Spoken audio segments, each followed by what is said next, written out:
Welcome to the deep dive. Today we are really getting into FNB Corporation's second quarter 2025 earnings call. Yeah, it just dropped and there's a lot in there. Absolutely. This wasn't just, another standard update. It felt packed with interesting insights.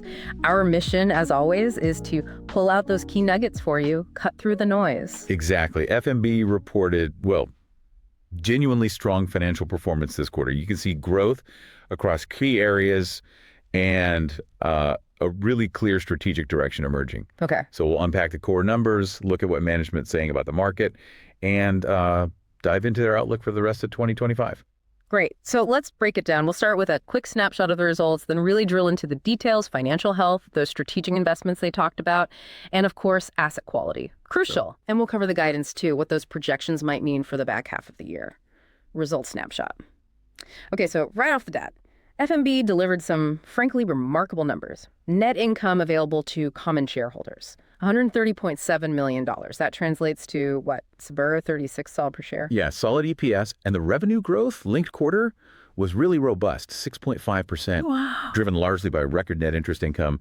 NII hit $347 million, and also record non-interest income at $91 million, both firing on all cylinders. And that underlying profitability looks good too. It does. Pre-provision net revenue, which is a great indicator of that core earning power before credit costs, that jumped 16% from Q1, came in at $192 million. Okay. And this strong profitability really fueled capital growth. Their CET1 ratio, that's the Common Equity Tier 1 key measure of financial strength, it's getting close to 11%. That's pretty high. It is. Tangible common equity, 8.5%, and tangible book value per share, up a really impressive 13% year over year, hit $11.14. And it's interesting, they also managed to buy back shares, 725,000 shares this quarter, average price $13.85. Right, and they did that while still maintaining a solid return on average tangible common equity, right around 14%. Yeah, that's a tricky balance. Shows a real focus on shareholder value alongside just pure growth. Financials and operational strengths. Okay, let's talk about that net interest margin, the NM. You mentioned the record NII. The margin expanded 16 basis points linked quarter, hitting 3.19%. Now, 16 basis points, that's 0.16 percentage points. In this environment, what's really driving that kind of expansion? What was really fascinating here is that it wasn't just one thing. It came from multiple fronts. Okay. So they benefited from continued organic growth, across their different regions. Spreads on new commercial loans held pretty well, relatively stable. But crucially, their aggregate funding cost actually went down quarter over quarter. Really? Even with rates where they are? Yeah. And at the same time, overall deposit balances grew by nearly $600 million. So think about that. Growing loans at decent spreads while the cost of funding those loans drops. That's a powerful combination. Very intentional. So deposits are obviously a huge part of this story, especially those low-cost ones. Average total deposits grew to over $37 billion, and they kept that non-interest-bearing demand deposit level at 26%. That's key to their strategy, isn't it? Keeping those sticky, almost free deposits. Absolutely. I mean, non-interest-bearing deposits, it's essentially free money for the bank to lend out. Right. Huge boost to profitability. Right. And look at the loan-to-deposit ratio. Ended the quarter at 91.9%. That's actually down a bit from last quarter and down, 450 basis points, 4.5% since June last year. So they're not stretching too far on loans relative to deposits. Exactly. It reflects that core focus on deepening customer relationships, really becoming the primary bank. That's how you attract those stable, valuable deposits. It shows they're building long-term ties, not just, chasing the next loan. And beyond the traditional interest income, they're really diversifying. You mentioned the record non-interest income. Highest level ever, they said. Doubled it over the last decade. Yeah, it's quite a transformation. How are they doing that? What are the big drivers there? Well, it's strategic foresight, really. They pointed out key areas like debt capital markets, treasury management. Those hit record levels this quarter. Okay. It's proof of how they've built up or significantly expanded. I think they said 8 different business lines. And these are now multi-million-dollar revenue generators. So they're building these new growth engines, creating real value. Right. And it's extending into newer areas too, like public finance and corporate investment banking. They're not just a loan shop anymore. They're becoming a much more comprehensive financial partner. Innovation and strategic investments. One of the really interesting strategic things they discussed was this clicks to bricks strategy. integrating their online e-store common application into the physical branches. What does that actually mean for the customer and, for how the bank operates? Yeah, this sounds like a major milestone for them.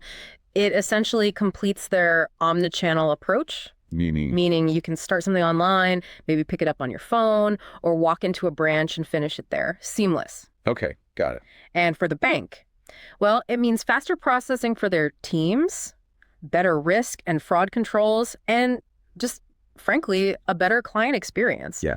They even reported a 108% increase in common app submissions compared to last quarter? Wow, that's huge adoption. It really is. Yeah. Shows strong demand for that streamlined process. And this isn't just FNB, it reflects that bigger trend.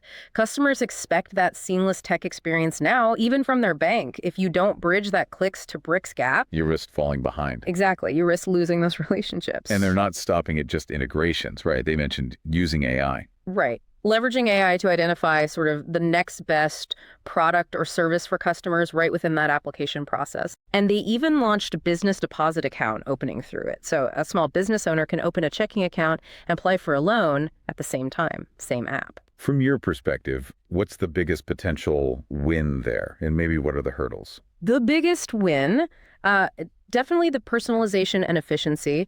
Using AI for next best products means they're getting more proactive, right? Anticipating needs, driving cross-selling, deepening the relationship. For small businesses, combining those applications, huge time saver. Makes sense. Hurdles.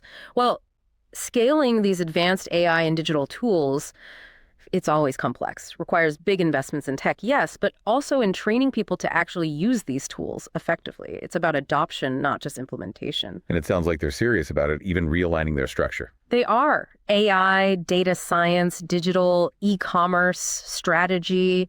They've even got a new AI and innovation group, all reporting up to the chief strategy officer now. So a very deliberate move. Absolutely. Positioning themselves for scaling these things efficiently. They even set up a generative AI task force. They're looking at new use cases, but also, importantly, managing the risks responsibly. It shows a real commitment to using this tech thoughtfully. Asset quality and outlook.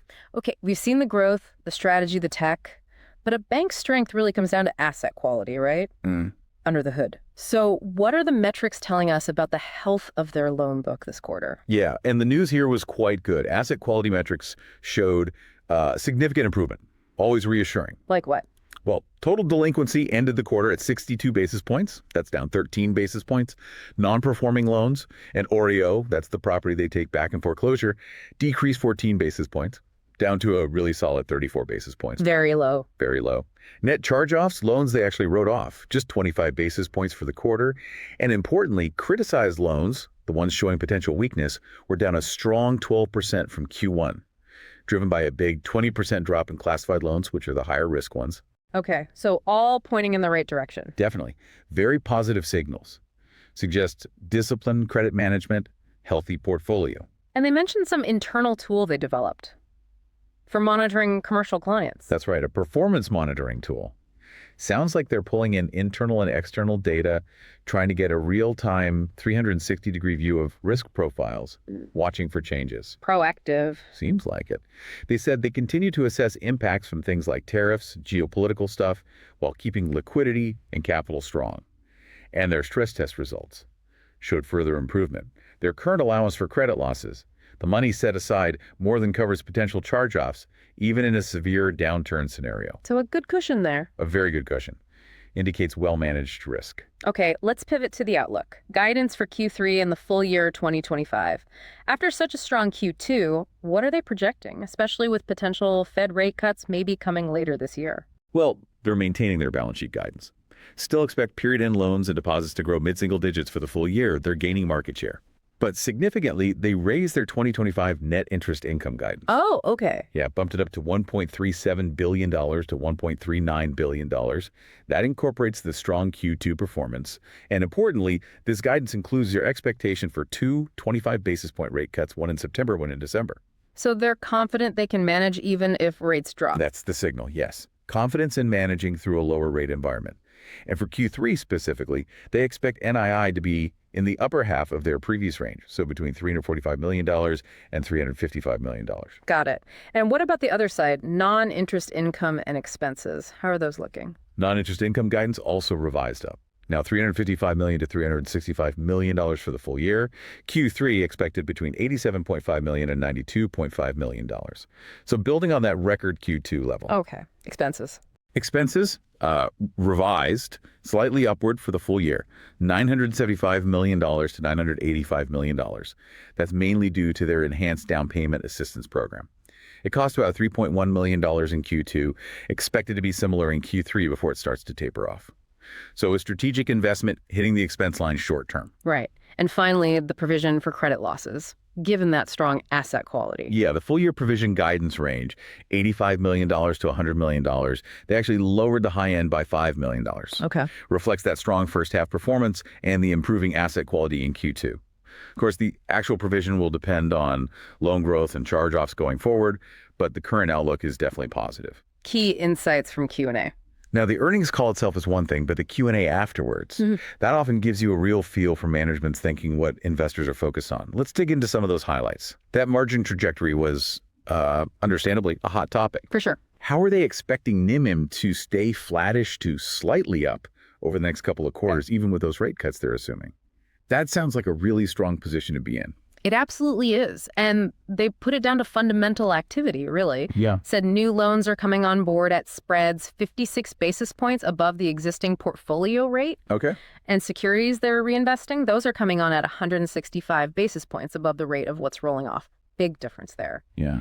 Their spot deposit cost at the end of June was 1.96%. And they have trimmed some deposit rates where they thought it made sense strategically, though they admitted further big moves down really depend on the Fed actually cutting rates. Makes sense. But they sounded really confident about gathering deposits. Pointed out they've averaged, 9% organic loan and deposit growth over the last 15 years? That long track record, that history, seems to underpin their confidence in holding margins steady. They also talked about expense drivers beyond that down payment assistance thing, right? Yeah, they clarified some of the increase was due to higher production-related pay, tied to revenue, especially mortgage volume, which was strong in Q2. So paying for performance. Exactly. And they also mentioned those investments in new fee income streams, commodities hedging, public finance, which they expect to start contributing more in the second half. So expenses tied to growth and strategic bets. And loan growth composition. Yeah. You mentioned mortgages might taper. Right. Mortgage was strong in Q2, but that should slow down a bit as we move out of the peak season. But interestingly, their short-term commercial loan pipeline, up 20%. Oh, wow. Yeah, indicates a likely pickup there, partially driven, they think, by more clarity on tax policy and the return of 100% bonus depreciation that really encourages businesses to invest in equipment and facilities. Okay. And they also expect their non-owner commercial real estate book to keep shrinking. They're actively managing that exposure down. Let's talk capital allocation. Near record levels, they said. They view CET1 above 10% as an operating floor. Priority number one is funding organic loan growth because the returns there are much higher, they argued. How do they balance that with returning capital? Yeah, it's the classic balancing act for a well-capitalized bank, isn't it? But they were clear they are actively considering share buybacks, especially because they explicitly stated they think the stock is still undervalued. Okay. And a dividend increase is also, quote, on the table. So it sounds like a disciplined but flexible approach. They seem to have enough capital to do all three: fund strong organic growth, buy back stock opportunistically, and potentially raise the dividend. And they gave a bit more color on the de novo strategy, opening new branches. They did. Mentioned opening or planning to open 30 branches total in these high growth markets: Charleston, Northern Virginia, DC. These are long-term plays, right? Take maybe 3 to 5 years to hit peak returns. Right. But they emphasize these new branches are performing really well already, a key driver of that organic growth, and it avoids having to do dilutive acquisitions, planting seeds for the future, as you said earlier, not financial advice segment, trade ideas. All right, now for the part of the show where we kick around some ideas, maybe wild, maybe plausible, always intriguing. This is absolutely not financial advice. But if we were forced to pitch an outrageous yet plausible trade idea based only on this FNB call, what would it be? Okay, well, sticking strictly to the call. Given FNB's really strong capital, their clear priority on funding high-return organic loan growth, and their repeated comments about the stock being undervalued leading to buybacks, Here's an idea. Lay it on us. A long position on FNB. But the bet is on accelerated tangible book value accretion faster than maybe the market expects. Okay. Driven by two things. First, that organic commercial loan growth really taking off, maybe even beating their mid-single-digit guidance thanks to that C&I pipeline jump and the bonus depreciation tailwind they mentioned. Second, aggressive share buybacks continuing because management keeps saying it's undervalued. And the outrageous part. The outrageous part is betting on that acceleration in growth happening even while margins might be just flat to slightly up. If, and it's an if, their big investments in AI and that clicks to bricks efficiency really pay off, maybe they unlock greater operating leverage than expected. That could boost EPS, drive TBV per share growth even faster than the already impressive 13% year over year they just posted. The constant undervalued talk suggests buybacks will provide a floor and an extra kicker. So the trade is basically a bet on them executing exceptionally well in both operations and capital discipline. Outro. Okay, so wrapping up this deep dive, FNB delivered a remarkably strong second quarter. We saw record revenues, that impressive margin expansion, really robust capital levels. Yeah, lots to like in the numbers. And they're clearly investing heavily in tech, in that de novo branch expansion. Signals real confidence, doesn't it? Moving towards sustained organic growth, more diverse revenue, all while keeping asset quality really tight. Absolutely. This deep dive, I think, really highlights a company that's actively managing its balance sheet, using tech effectively for both efficiency and the customer experience, and being pretty strategic about deploying capital for long-term value. Right. That focus on organic growth combined with disciplined credit management, it feels like a solid foundation for the rest of this year and probably beyond. Definitely food for thought. Remember, everyone, this has been a deep dive into the information FNB provided on their call. It's for your informational purposes only. Crucially, it is not financial advice. Please do your own research. We encourage you to think about how these insights might fit into your own understanding of the banking sector and where FNB sits within it. Thanks for joining us on the deep dive. Yeah, thanks everyone. We look forward to the next one.